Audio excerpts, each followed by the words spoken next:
I am a historian with a background in philosophy. And my main area of research is basically the history of Southeast Asia with a focus on 19th century colonial Southeast Asia. And over the last few years, what I've been doing is really tracing the history of certain ideas that shape our viewpoint, the way we in Asia, in Southeast Asia, look at ourselves and understand ourselves. Now, there's one thing that I cannot explain as a historian, and this has been puzzling me for a long time. And this is how and why certain ideas, certain viewpoints do not seem to ever go away. And I don't know why. And in particular, I'm interested to understand why some people, not all, by no means, but some people in the post-colonial Asia still hold on to a somewhat romanticized view of the colonial past, or see it through a kind of rose-tinted lenses as perhaps a time that was benevolent or nice or pleasant, even though historians know the realities of the violence and the oppression and the darker side of that entire colonial experience. So let's imagine I build a time machine for myself. I build a time machine and I send myself back to the 1860s, 100 years before I was born. Oh dear, I've just dated myself. Okay, I go back 100 years before I was born. Now, if I were to find myself in the context of colonial Southeast Asia in the 19th century, I would not be a professor. I would not be a professor in a colonial university. I'm not even sure whether I'd be allowed to enter that university. I might be outside cutting the grass. That's the reality. And we know this. Historians know this. And yet, despite that, there are still some quarters that somehow want to hold on to this idea that that past was not as murky, that there were a romanticized side to it. Now here is where I, as a historian, I encounter the limits of history. Because I can trace ideas, I can find out the origins of certain cliches, certain stereotypes. I can tell you who came up with it, where and when and in which book. But there's one thing I cannot do. I cannot get into the internal subjective mental universe of someone and change their mind. And I think this is where and why, over the last few years, I'm increasingly drawn to things like psychology and cognitive behavioral therapy, because in these fields, scholars look at the persistence of ideas. Why do some people have certain prejudices? Why are there certain biases, certain phobias? We live, unfortunately, sadly, in a world where still, misogyny persists, racism persists, all kinds of phobia. Islamophobia, for instance, is now a term. And why do these ideas persist? And many scholars agree that it's partly because when looking at the world, we fall back on a finite pool, a small pool of basic ideas that don't get challenged. So I thought I'd start with myself. Okay, what are my prejudices? What fear do I have? Well, I'll confess. I'm a middle-aged man, and I'm supposed to be a professor, but I have a completely irrational fear of snakes.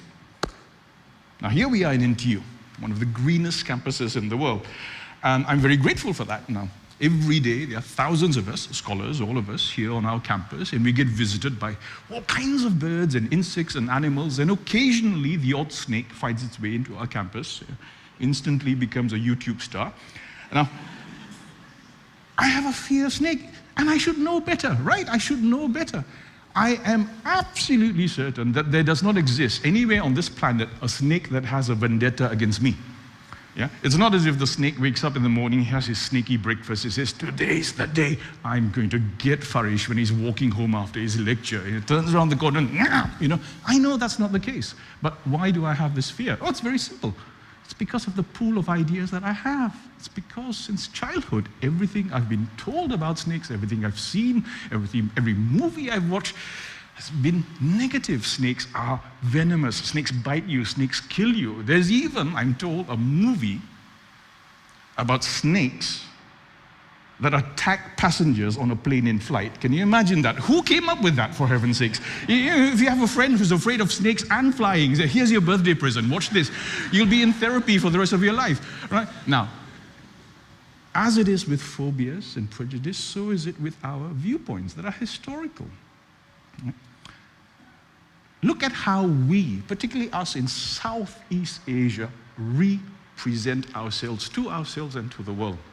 Look at how often, when we talk about ourselves, oh, my viewpoint, my identity, our identity, invariably we fall back on the same set of ideas, all of which have histories of their own. Very simple example.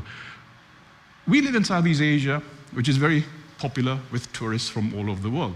And I don't think that's a bad thing, by the way. I think it's good that tourists come to Southeast Asia because it's part and parcel of broadening your worldview and meeting cultures, etc., etc. But look at how we represent ourselves through the tourist campaigns, the tourist ads that we produce. Watch any tourist promotional video from any part of Southeast Asia. What do you see? Invariably, there will be the obligatory coconut tree, banana tree, orangutan. And the orangutan doesn't even get paid. Right? Look at how we represent ourselves. Look at how we represent nature. Look at how we represent the countryside. Look at how we represent agricultural life. Watch our sitcoms. Watch our dramas. Watch our movies. It's very common, particularly in Southeast Asia, when you watch these sitcoms, if there's someone from the countryside, invariably they're ugly, they're funny, they're silly, they're without knowledge. It's as if the countryside has nothing to offer.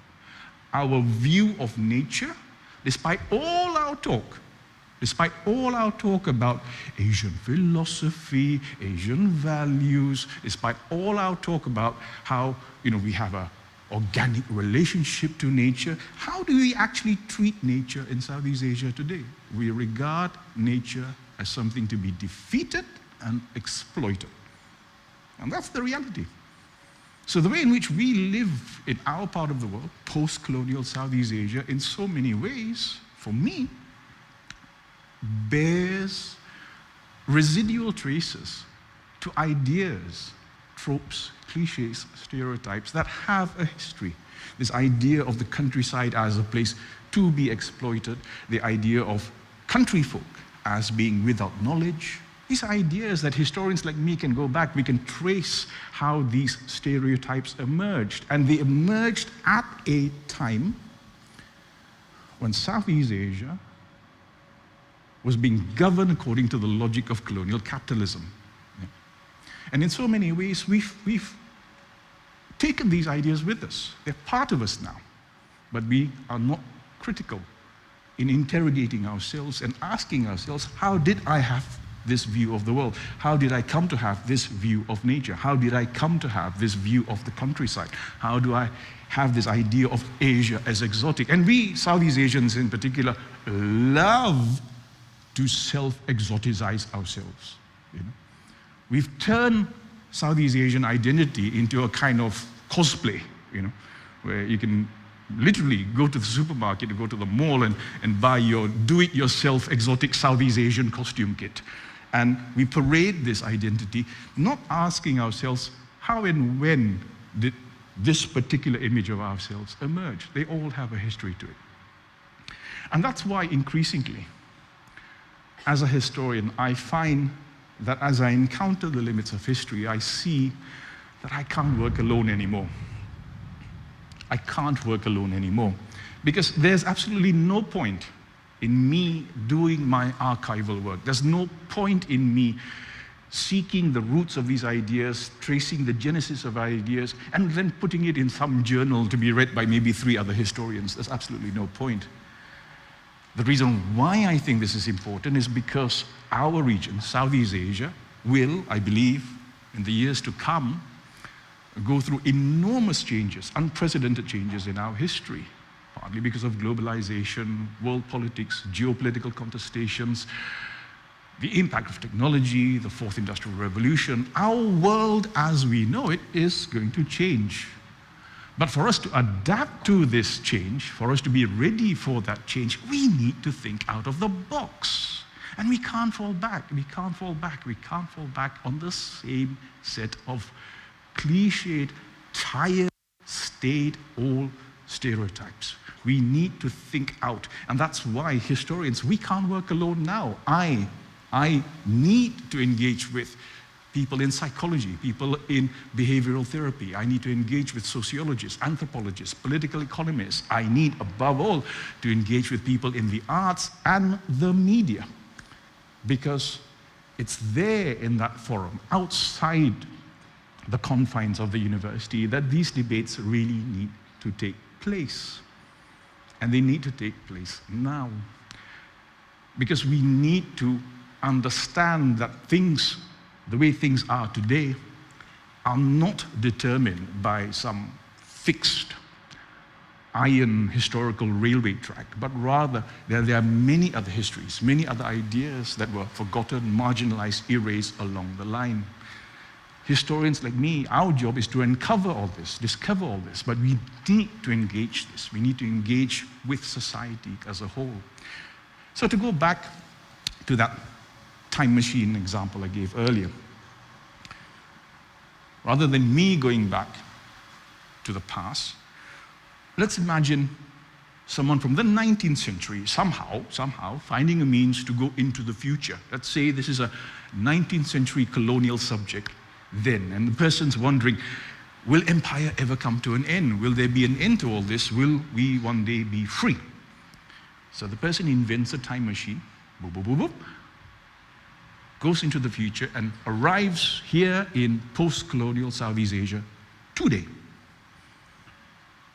Now the person looks around and the person will say, well, yes, indeed. The imperial flags are gone. The imperial gunboats are gone. The colonial armies are gone. There are new flags, new nation states. There is independence after all. But has there been? The person then watches the tourist ads and sees again the banana tree, the coconut tree, and the orangutan. The person watches some TV and watches how images of an exotic Southeast Asia are being reproduced again and again by Southeast Asians. And the person might then come to the conclusion that, well, notwithstanding the fact that colonialism is over, we are still, in so many ways, living in the long shadow of the 19th century. And this, I think, has become my personal mission. The reason why I think history is so important, and the reason why I think it's so important for history to go beyond history, is because we need to reignite this debate about who and what we are. All of us. We talk about, oh, now I have my viewpoint, you have your viewpoint. Well, that's partly true. Our viewpoints are never entirely our own individually. We are all social beings, we are historical beings. You, me, all of us, we carry history in us. It's in the language we use, it's in the fiction we write, it's in the movies we choose to watch, it's in the images that we conjure when we think of who and what we are. We are historical beings. We carry history with us, and history carries us along. But while we are determined by history, it is my personal belief that we need not be trapped by history, and we need not be the victims of history. Thank you.